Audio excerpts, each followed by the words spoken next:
Okay, so I think we can begin. And John, sorry again for the delay. I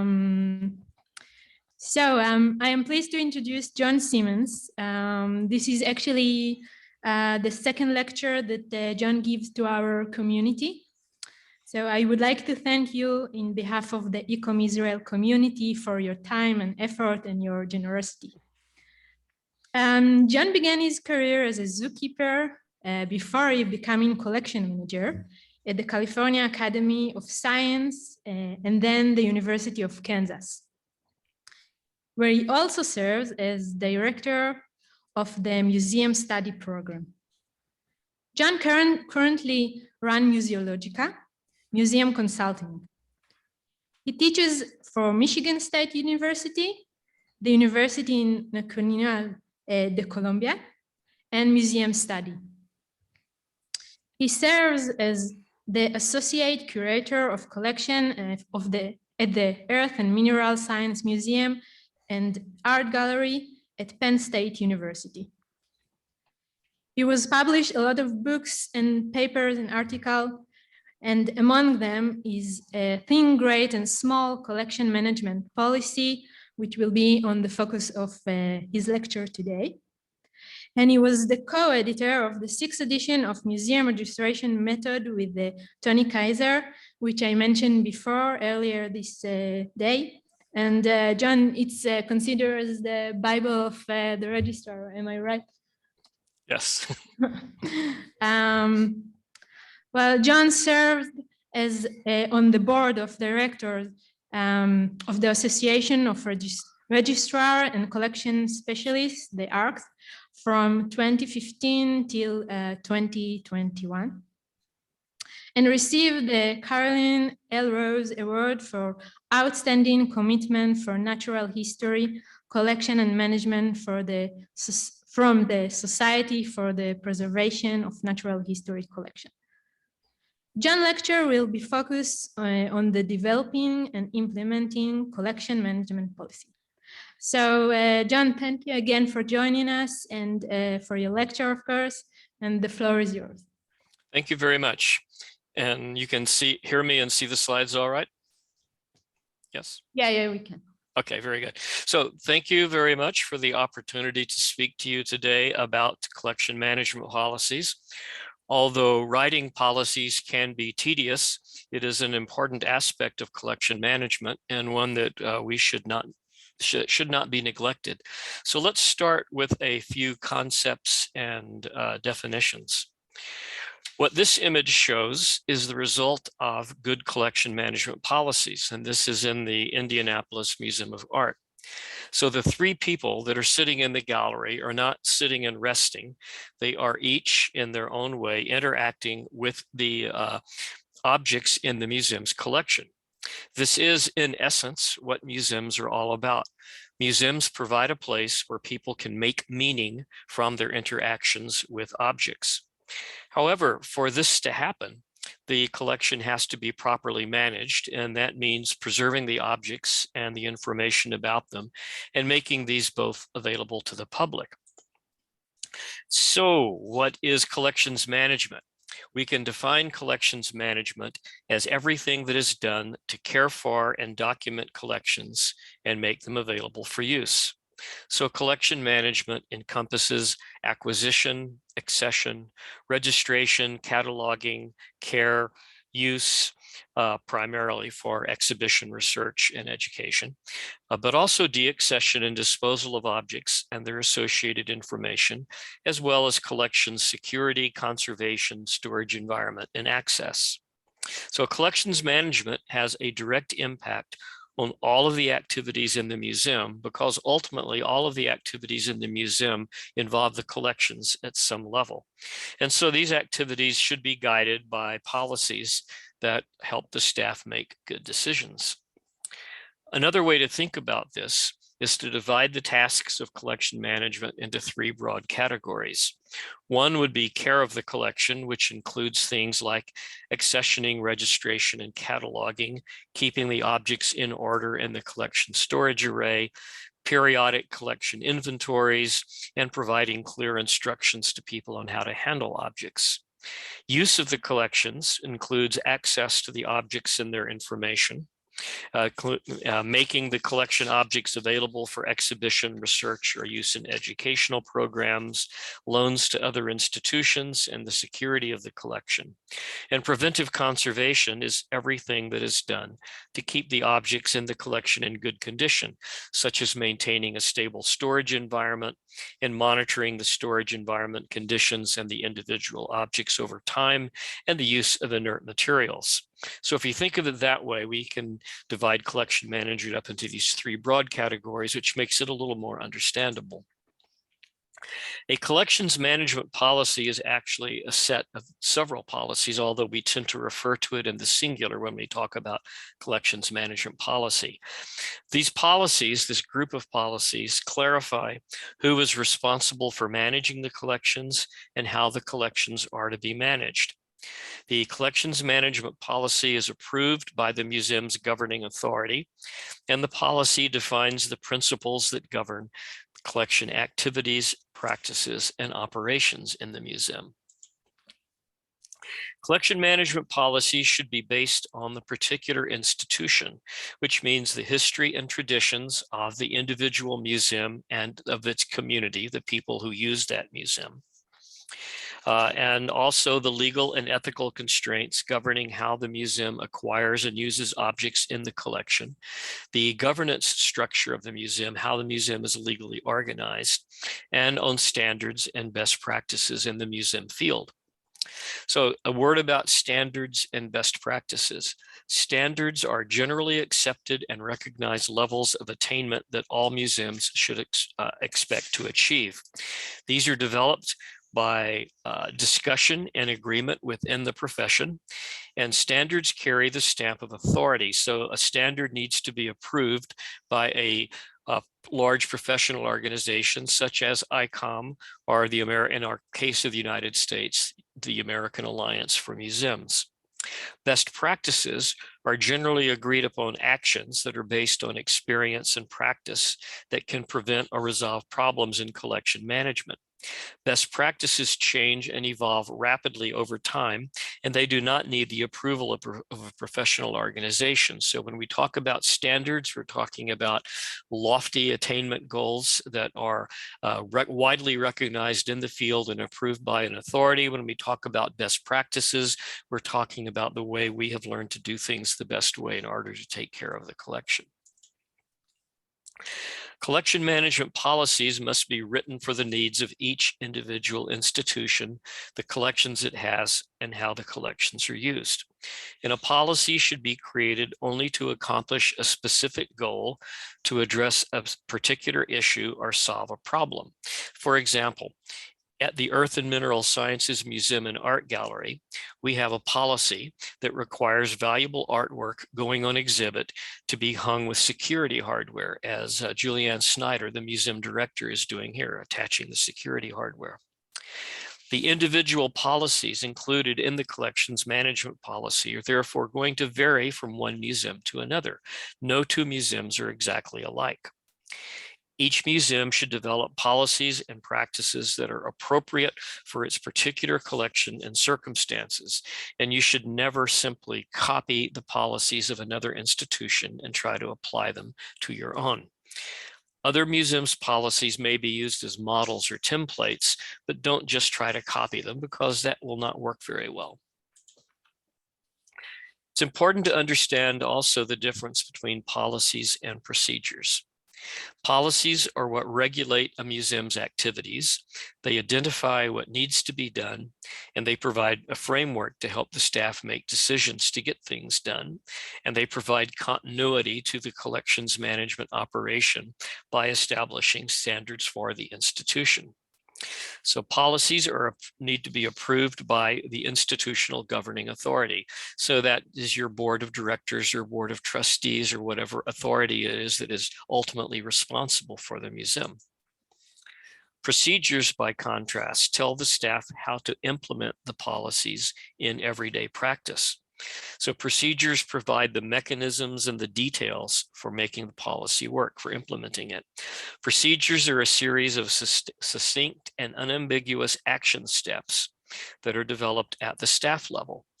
Because the policies have already been approved by the institution's governing authority, the procedures do not have to be approved. Policies and procedures should be kept as separate documents to make clear what is policy and what is procedure. That way, procedures can be revised as often as they need to without having to go back to the institutional authority for approval. The single biggest mistake I see in developing collection management policies in museums is mixing up policies and procedures in the same document. And this should definitely not be done. You should definitely keep your procedures separate. Remember, policies tell you what to do, procedures tell you how to do it. So those are two very different things. There are 4 basic ways that you can develop collection management policies. The worst way is to simply copy the policies of another institution and try to apply them to your own institution. And this is the worst way because another institution's policies will probably not address the problems and issues that you have in your museum, and at least it will not address them in a comprehensive way. Another way to do it is a museum administrator can write the policies and simply demand that the staff follow them. But policies created this way are likely to fail because they will probably not address important collection management issues that the staff is aware of, but administrators might not be.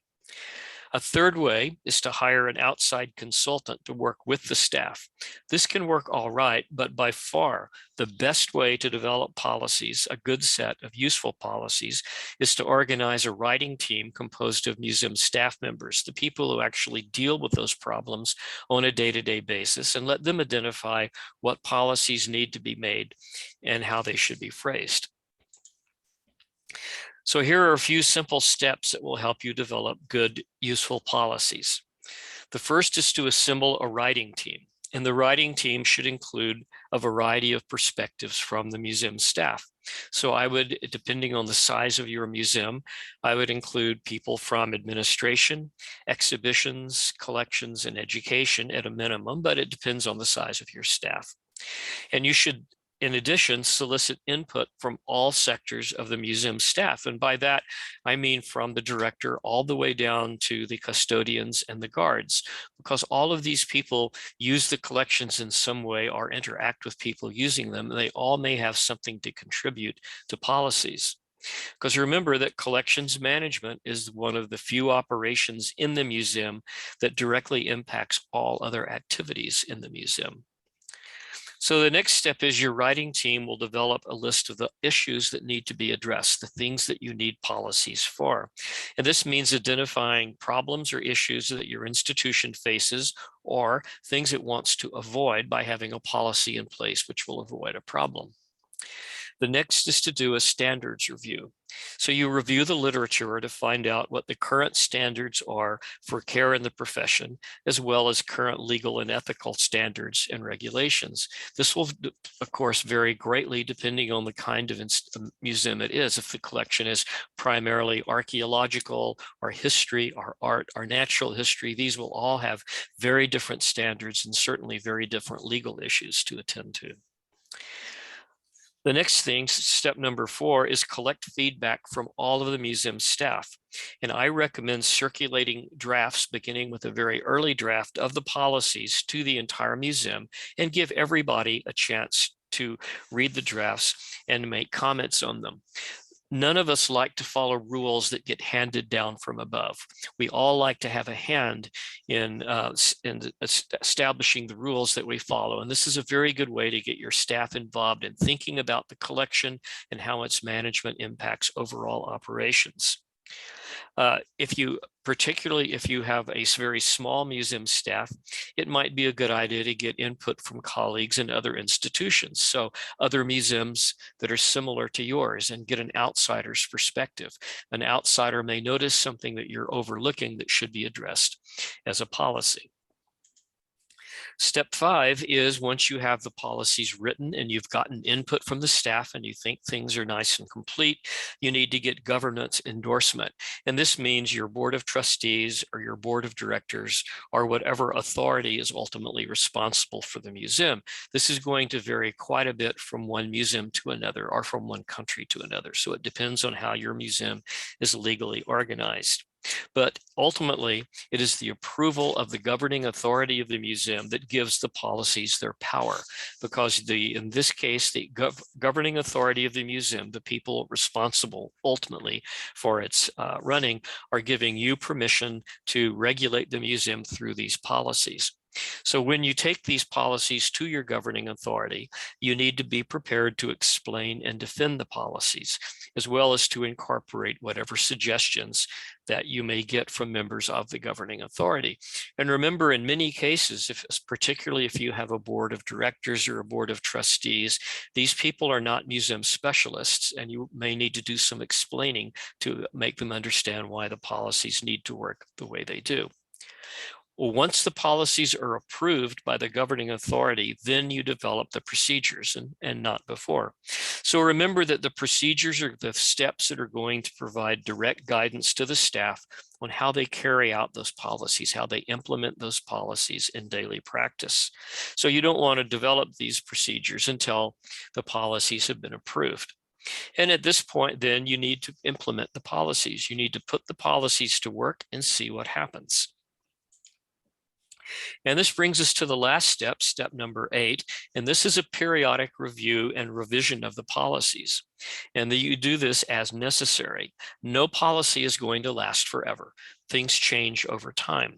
So periodically, you want to make sure that each policy is doing what it's supposed to do, and it's recommended that you set up a regular schedule. A very typical schedule for policy review is once every 5 years, which seems like a long period of time, but in terms of policy development, 5 years generally seems to be about right. However, anytime there is a failure of a policy, and we will talk about how policies fail in a few moments. Anytime you have a failure of a policy, you should definitely review that policy immediately. And you should look for any signs of problems, things that you might not have included in your original collection management policies, or indications that they are not working very well. Are the policies being followed? If the staff is not using the policies the way they should, that's a problem, and you need to find out what it is. Are the policies doing what they need to do? If they're not, then you need to find out why. In my experience, most of the time, if a policy is not working, it isn't actually the fault of the policy, it's the fault of the procedures.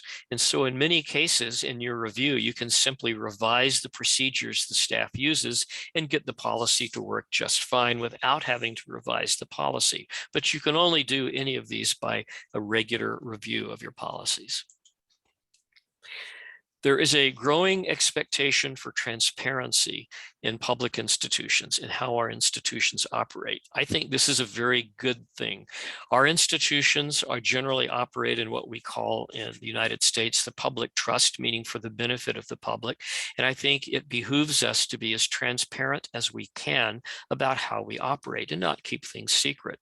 So in order to be more transparent about how they do business, many museums now make their collection management policies available to the public, usually on the museum website.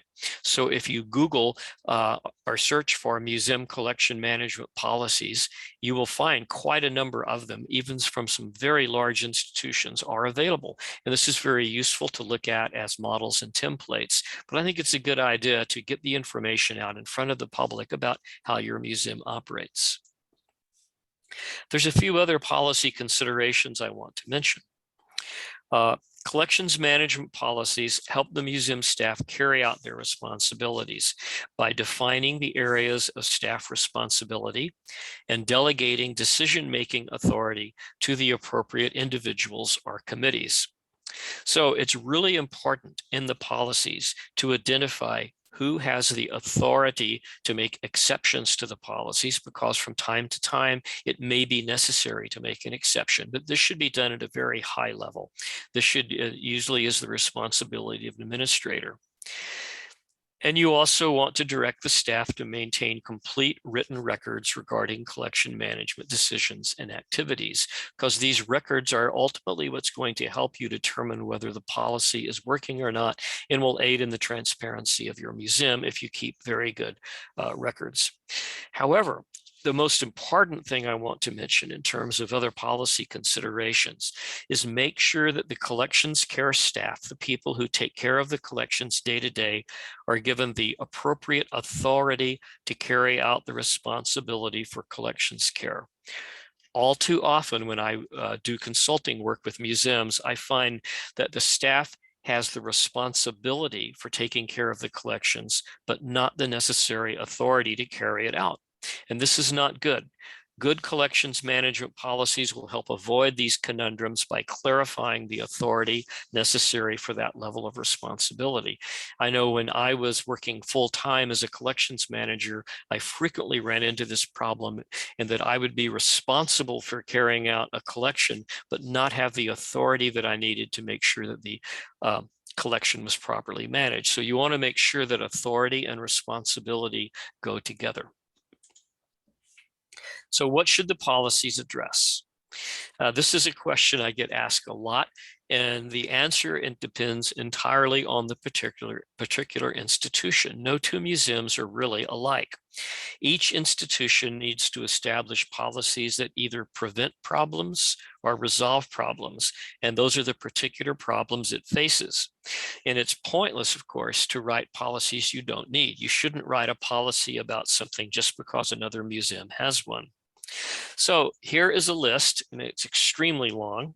This is a list of common collection management policies that comes from my book, Things Great and Small, but no museum ever needs all of these policies.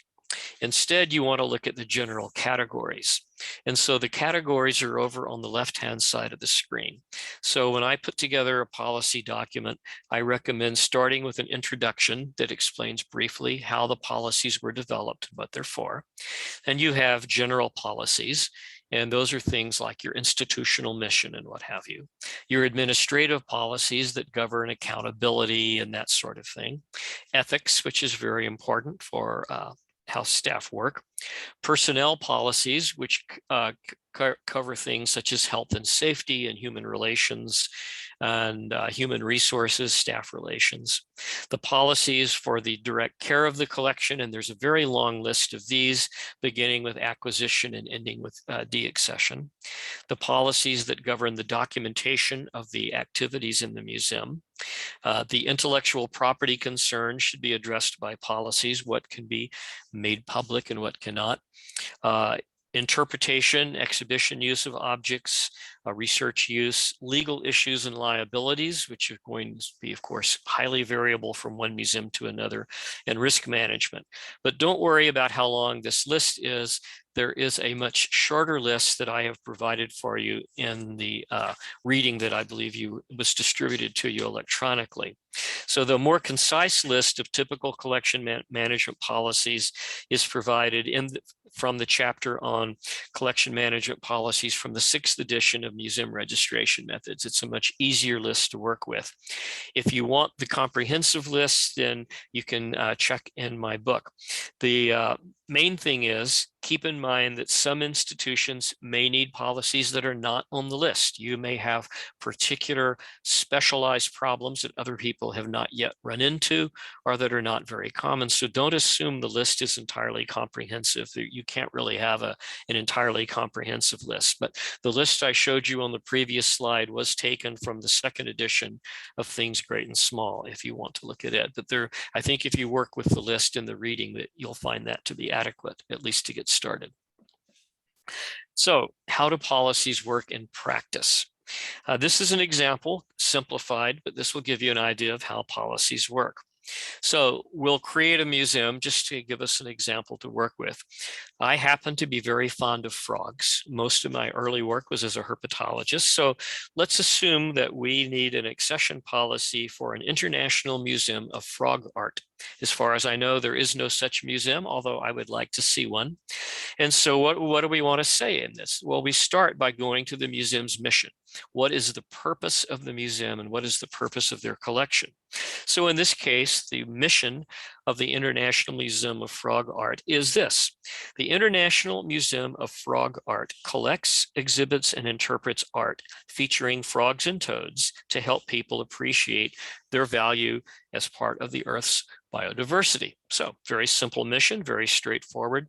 And our task now is to write an acquisition policy to help the museum regulate what kinds of things it should acquire for its collections. So working with that mission statement, how do we do this? Well, we go back to what we discussed earlier, that policies should be based on the history and traditions of the institution and the community it serves, on the legal and ethical constraints that govern how the museum acquires and uses objects in its collections, and of course the museum's governance structure, and on the standards and best practices in the museum field.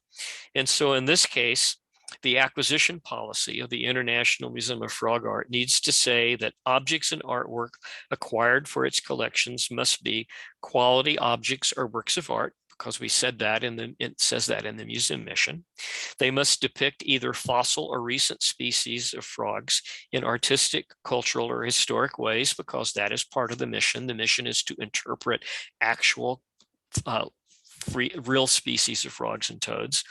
The specimens must be legally obtained, which you would want in any kind of museum, and they must be appropriately documented with good provenance. And this is true for any object that a museum might acquire.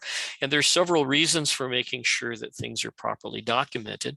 One, of course, is to capture as much information about the object as you can, but the other is to make sure that it is in fact legally and fairly obtained. So if we take these three different categories, we can then compare future objects that we might want to acquire to these categories and see how they fit. So we're now going to consider three objects that have been offered to the Museum of Frog Art. So we have a frog teapot on the left. We have silicon molds made of frogs from a museum collection that were created by an artist who specialized in interpreting natural history collections. And we have a stuffed toad playing a harp. So which of these would you accept, given the museum mission and the caveats on acquisition of objects for the collection that we just talked about, having to do with things that are legally acquired, objects of art that interpret real species of frogs, things that are quality pieces of art. So let's go through these one by one and take a look. We'll start with the frog teapot. It's a lovely little teapot.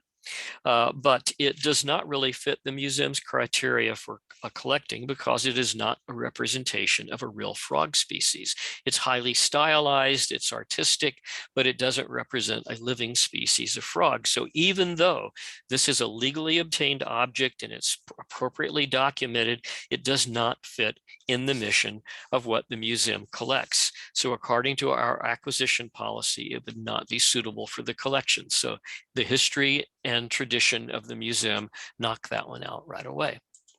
So what about the little toad playing a harp? In this case, it's a stuffed toad made from a real animal.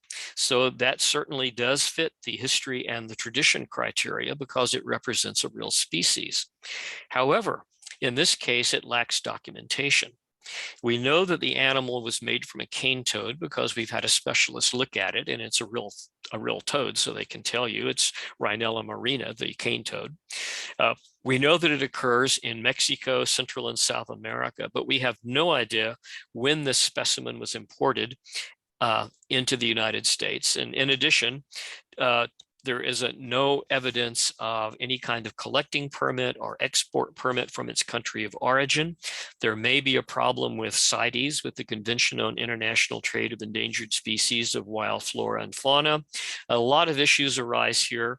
So in terms of legal and ethical constraints, even though this specimen does fit the criteria of being a representation of a real toad and done in a, you might argue, artistic manner, it again is unsuitable for accepting into the collection, because it doesn't really meet the accession criteria that are based on the museum's mission. So we can't take it either.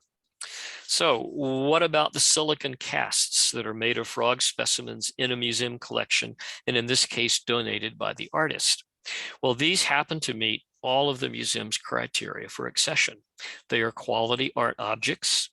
They are representations of real species. They're not the actual frogs, but they are casts made from them.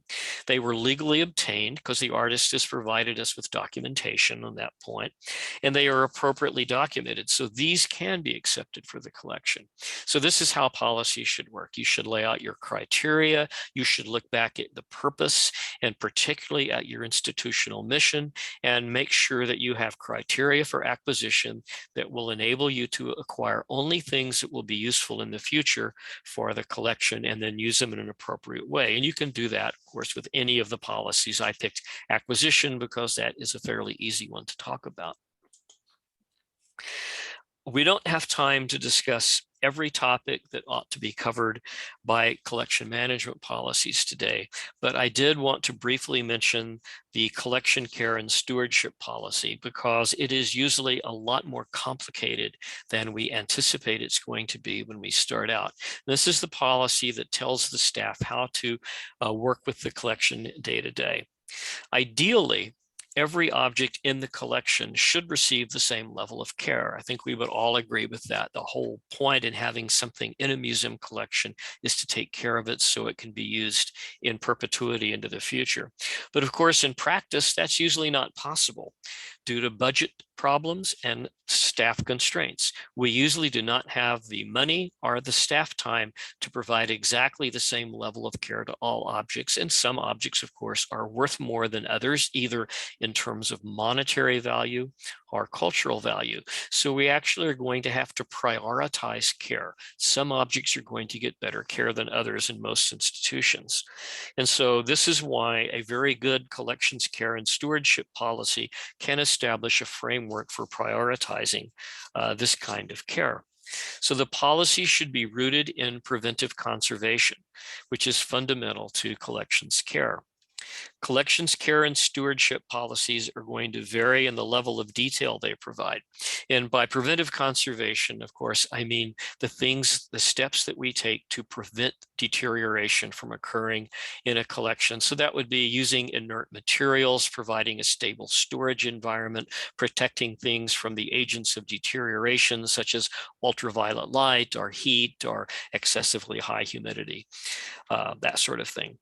So collections care and stewardship policies need to vary in the level of detail they provide, but what they should include are clear descriptions of staff responsibilities. For instance, who is responsible for checking the storage environment, the temperature, the humidity, the light levels, and who do they report to when they check these things? The importance of maintaining a stable storage environment, because if that is written into your policy, this gives you the power to then make sure that that storage environment stays stable, because we know that a stable storage environment is the best thing we can do over the long term to take care of objects. And also, I think as a matter of policy should be included the need for regular collection monitoring. So I'm talking about two different kinds of monitoring here. One is monitoring the storage environment, checking the temperature, the humidity, light levels. The other is monitoring the collection itself, going through the collection periodically, every few days, once a month, whatever is appropriate, and making sure that you don't see any problems with the objects, because that I think is very important. Storage environment requirements may sometimes be in conflict with other museum policies. Particularly energy savings are in a green building where you allow your building to breathe, may mean that you get a very wide range of temperature and humidity between the daytime and nighttime operations, which means it's not a stable storage environment. So you may have to make some compromises with cost efficient energy saving steps to make sure that the collection storage area remains stable no matter what the rest of your building is doing. You may also have to make exceptions for the care of sacred or culturally sensitive objects.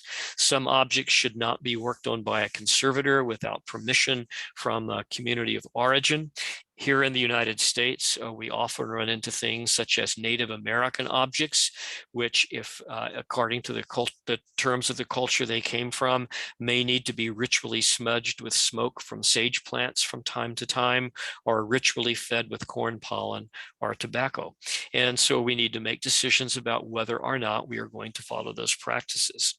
In these cases where there isn't a conflict between our principles of preventive conservation and the cultural demands on the objects, it's necessary to consider the long-term effects of these and make decisions as to which we're going to follow. For example, the actual set point for your temperature and your relative humidity, the temperature and humidity that you see as ideal in storage, is not as important as fluctuations. So in hotter, warmer climates, more moist climates, you may set a higher standard temperature. Instead of 18 degrees for storage, you may go with 20 or 22, and even a higher relative humidity if you can maintain that stable, rather than trying to maintain an artificially cool and dry environment that has very high energy cost, or that you don't have the equipment to preserve. So in all of these cases, there is almost always room for compromise, and this needs to be considered very carefully. But again, this goes back to the individual building. How is your building going to operate? How is your museum going to operate? What are you storing and why? So, but you should not be afraid to make compromises on these issues. I wanted to talk just briefly about how policies should be managed day to day. Policies don't do any good if they're not followed. So let's spend a little bit of time considering how to manage policies. And we'll begin with a few things that I've learned from my own experience in implementing policies. The first is involve the staff as much as you can in the process of developing the policies, and especially the procedures. And when I say staff, I mean everyone. Custodians who do your cleaning, the guards, the people who work directly with the collection, the educators, the administrators, get everyone involved so they all understand why policies are important and why you have them. And let the staff, a good way to do this is to let the staff comment on the drafts of the policies before they're finalized. And you will find that often staff members think of problems you don't. For example, the people most likely to know whether you have pests in your museum are probably the custodians who clean the floors. Remember that no one likes rules to be forced on them from above. Everyone will be far more inclined to follow rules if they have a role in helping establish them. If you do decide to hire a consultant to help you write your collection management policies, make sure the consultant meets regularly with the staff during policy development. Don't hire someone from the outside to write policies and then give them to you to implement. You want the staff involved all along. And don't just send a written copy of the policies to your governing authority and expect them to read and understand it. You need to be prepared to explain it to them, because most of them are probably not going to be museum professionals. And the other key thing is, don't be afraid to change a policy if it isn't working. No policy is perfect. No policy lasts forever.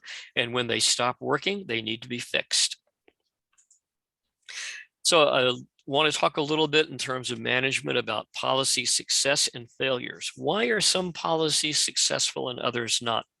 A friend of mine, the late Steve Williams, wrote an analysis of policy theory and why policies fail in museums. And he said that it is important to get back to basics and recognize that the primary purpose of policies is to manage people so that the operational goals are achieved, which of course is true. You can write a collection management policy, but you're not directly managing the collection. You're managing the actions of the people who take care of it. And that 2005 paper by Steve Williams is listed on the bibliography that I've provided for you.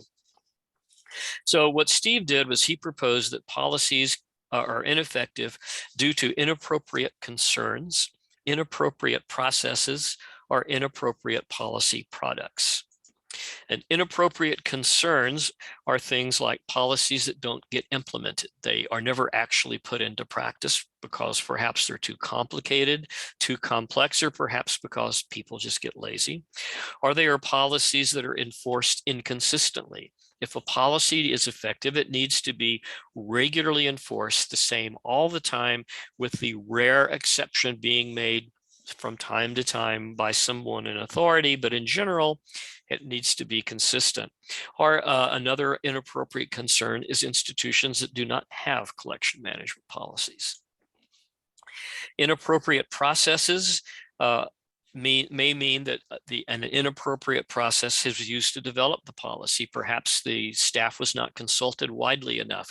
Perhaps you hired an outsider or an administrator to write a policy, and that person didn't know much about how the collection was managed. So failure to include all sectors of the museum staff in policy development is a problem. Lack of support for the process from the museum's governing authority. If the governing authority does not want to enforce the policy, it's going to be pretty much useless. And then one of the most common process errors that I find is to use the policies of another organization and apply them to your own without considering your own museum's particular characteristics and needs.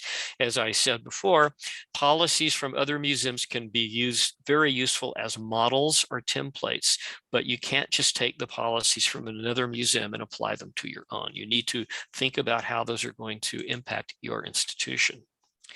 Inappropriate policy products include policy manuals, how to use the policies that are too large and complex, because you can certainly go overboard on policies. You can make so many rules that the people become confused by them or the rules contradict each other. Policies that are too complex. Policies should be very simple. They should be directed at either resolving a problem or preventing a problem and not get all complicated. They may be confusing because they are not easy to understand or implement. You may have policies that have gaps in them, things that you left out inadvertently. They may have redundancies or contradictions, or policies may be simply outdated and need to be revised. And that brings us around to policy revision. So the purpose of collection management policies is to help the institution achieve its missions and goals. If the policies fail or if the mission and goals change, policies need to be reviewed and revised. And frequently we do see the missions of museums changing over time, usually not very often, but this does happen. So approach these situations with an attitude of creative compromise, in which the spirit of the law takes precedence over the letter of the law, meaning be willing to change the policy to accomplish the greater goal. Don't get hung up on details about what you think is technically right or wrong. So to resolve a situation, you need to conduct a review to determine how the policy can be improved to become more effective. And improving it may mean tossing it out and writing a replacement policy. It may just mean you have to make some adjustments. We should not expect our policies to be perfect, although we should strive to make them as good as we can. We can expect policies to change as the organization grows and changes, and then it becomes necessary because we've changed our institutional missions or goals. As is the case with any profession, museum professional standards and ethics evolve over time as we gain more experience in the field and we have new innovations in practice and theory and technology. So we shouldn't be afraid to change these things. In the end, the ultimate test of a policy is, does it help the staff and the volunteers and the governing authority fulfill the museum's mission? Are the policies useful for managing the collection better? If they're not, then get rid of them or change them. And I have one more suggestion for how to get the staff to think about policies and how they work in practice. And that is a game. Because I have realized in working with museums on policies that policies can get really tedious and really boring. And so I was looking for ways to make it more interesting. And so I came up with what I call the monopolicy game. It's based on the game of Monopoly, because I don't play many games. That's one of the few that I do. The resource list that you have includes a link where you can download this game as a free PDF, and it has no copyright on it. You're free to use it however you want. The instructions that allow you to print this off on standard paper and cut the pieces of paper apart to make a game board. And because even I, as an expert on collection management policies, think that developing policies can be rather boring, and this is a more interesting way to do it. This makes it a little more fun. The idea with the game is that the museum staff can play the game together to develop a better understanding of how resources and policies should be used together to solve problems or prevent problems in the museum. So the players roll dice, they move their pieces around the game board like you would with any other game. As they do this, they draw policy cards, and they also draw resource cards. So they have in their hand resources and policies to solve problems. When the players land on a problem square, they then have to use a combination of their resource cards and their policy cards to figure out how to solve the problems. So the game is designed not to have a winner or a loser, but to foster discussion. So one of the features is the players can actually talk to each other and trade resource and policy cards until they arrive at the right combination to resolve a problem. There are also blank policy and resource cards included, so you can customize these to fit your own museum. You're welcome to change anything in the game that you need to. And so I have used this game a fair number of times. These are people playing the game at University College London in Qatar, at the Charleston Museum in South Carolina, in a graduate class at Michigan State, and at the former International Preservation Studies Center in Illinois. So I've used this with a number of audiences. People seem to think that it's a lot more enjoyable way to talk about policies and what they mean. And I think people come away by using this combination of policies and resources to solve problems. And I've tried to, of course, introduce a little humor into some of the problems, but they come away with a better understanding of how these things work together. So I do recommend trying this. So as you develop collection management policies and implement them in your institution, always keep in mind the big picture. First, the three components of collection management: care of the collection, use of the collection, and preventive conservation. Okay, these are primary things. These need to be considered in terms of your individual institution's history and traditions with your museum and with the community that it serves, the legal and ethical constraints that govern the museum, how the museum acquires and uses objects, and then of course how the museum is legally organized, and of course standards and best practices in the field. And these together allow you to develop policies that solve collection management problems or prevent problems from occurring, and then provide guidance for how your collection is to be managed. So if you put these all together, keep the big picture in mind, you can write simple, direct, easy policies to follow and avoid having complicated, excessively detailed policies or policies that you don't really need. So a carefully considered and regularly revised collection management policies should provide guidance for what objects you add to the collection, why and how those objects are added, how the objects are used once they're in the collection and how they are cared for. And it should take into account standards of professional conduct for the museum employees. Good, clear policies that are supported by the museum staff can prevent most problems from occurring and can quickly resolve problems that do occur. So it is, in the end, it's very useful and will make your museum run a lot more efficiently. So thank you for the opportunity to talk to you today about collection management policies. As I mentioned, I have provided a resource list and a chapter for you to read if you'd like more information about policies and some of the information that goes with them. There's also the link for the monopolicy game. If you have questions later, please feel free to send me an email. And if you do use the monopolicy game, I would love to hear how it went and whether it was useful for you or not. So thank you very much.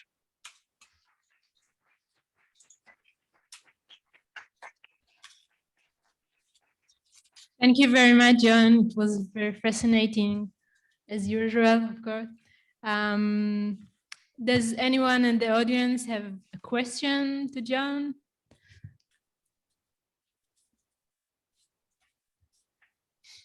Okay.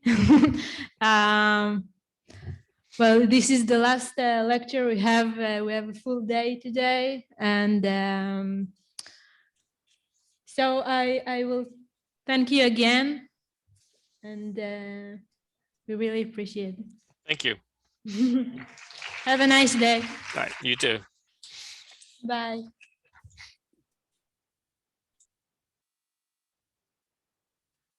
טוב, הגענו לסוף. תודה לכל מי שנשאר עד הסוף והקשיב להרצאה.